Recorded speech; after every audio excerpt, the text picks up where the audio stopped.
I can't see a path that guarantees safety.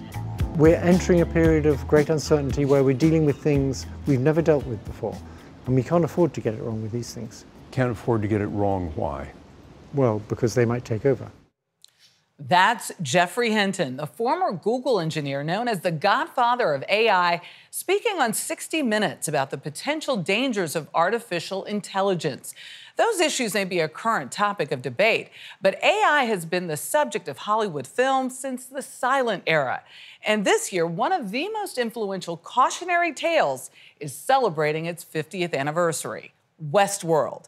You may know it from the recent HBO reboot series, but the original was a 1973 film written and directed by Michael Crichton, author of Jurassic Park, a similar tale of technology gone very wrong. We are sure you will enjoy your stay in Western World. Was she, probably? Westworld, starring Richard Benjamin and James Brolin, took place in a futuristic theme park for adults, populated by some very lifelike robots. For $1,000 a day, guests could indulge in a Western fantasy adventure. Your move. Everything from realistic gunfights with a mechanical Yul Brynner to sexual encounters in an old-time bordello. What's he in for? Central malfunction. Another one?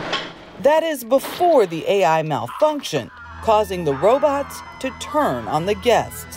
We got the chance to rewatch it with ScreenCrush.com editor-in-chief Matt Singer at New Jersey's Barrymore Film Center.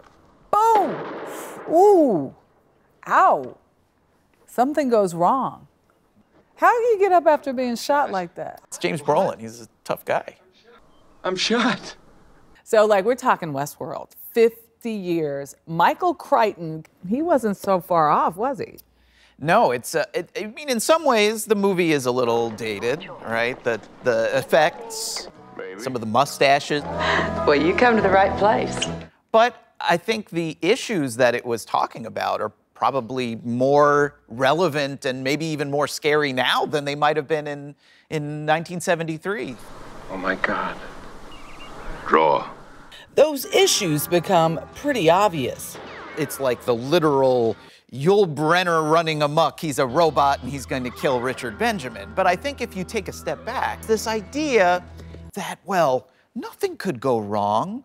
We've built these amazing robots. Computers are magic. Putting our blind faith in artificial intelligence and thinking that once we do that, all of our problems will be fixed. When you're making a movie about AI, what you're really making a movie about is humanity. Often a very bleak, often a very dark depiction of humanity. Westworld was a hit and proved there was a modern audience for AI-related projects. Though, in fact, Hollywood has long dramatized its dangers, even by other names. From the robot gone wrong Maria in Fritz Lang's 1927 silent classic, Metropolis. Open the pod bay doors, Hal. To HAL 9000, the murderous computer in Stanley Kubrick's 1968 masterpiece, 2001: A Space Odyssey. This mission is too important for me to allow you to jeopardize it. To 1983's War Games, where Matthew Broderick helped show what could happen if we gave AI the nuclear codes. Shall we play a game? Let's play global thermonuclear war. Fine. All right. And of course, James Cameron's Terminator series that described how AI could become self-aware, see humanity as a threat, and set off an apocalypse. And it still holds up.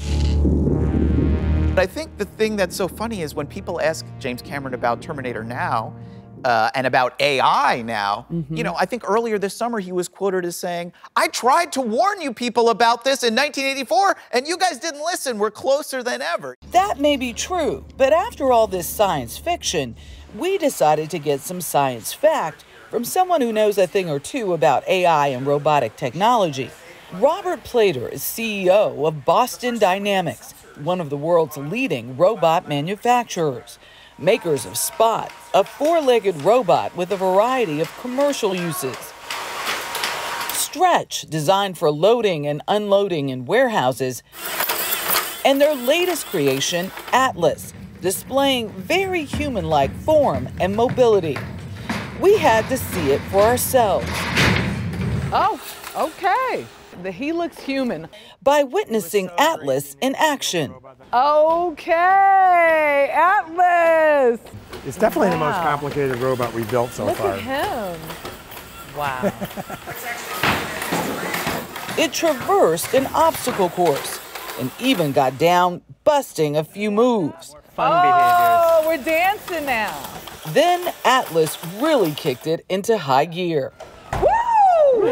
All right. Take your bow. That's take right. your bow. We'll take take two your bows. bow. Standing ovation. I mean, what AI robot film got it right? I loved the robot in Lost in Space. Caution, suggest an immediate return to pod.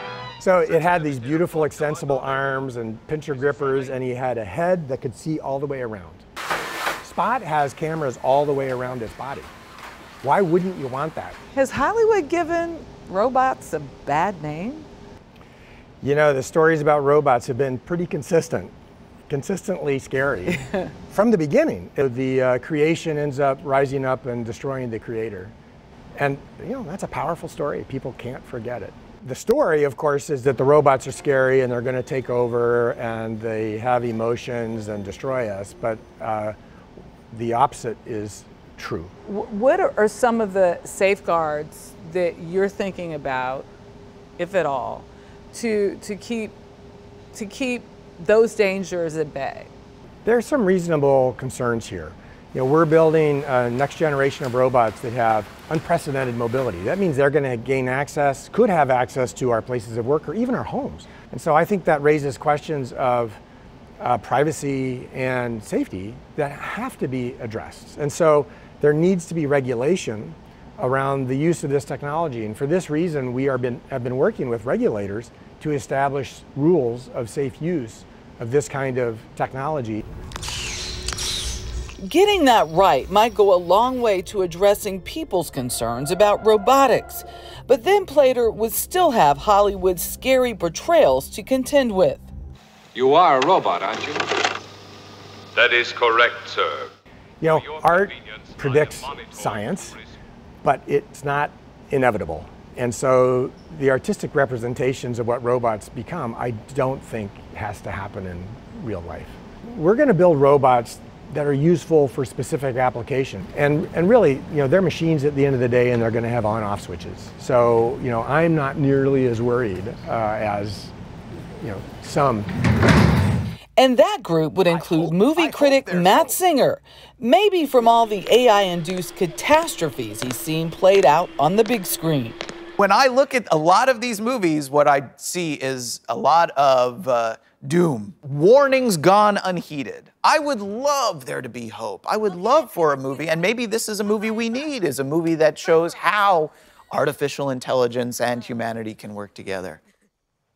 And we have. I mean, think about this little puppy here. I mean, it's incredible where we've come or how far we've gone with technology. The question is, who's programming these machines and keeping that in mind? And what happens at the on-off switch if it doesn't work? I'm just kidding. Just reset.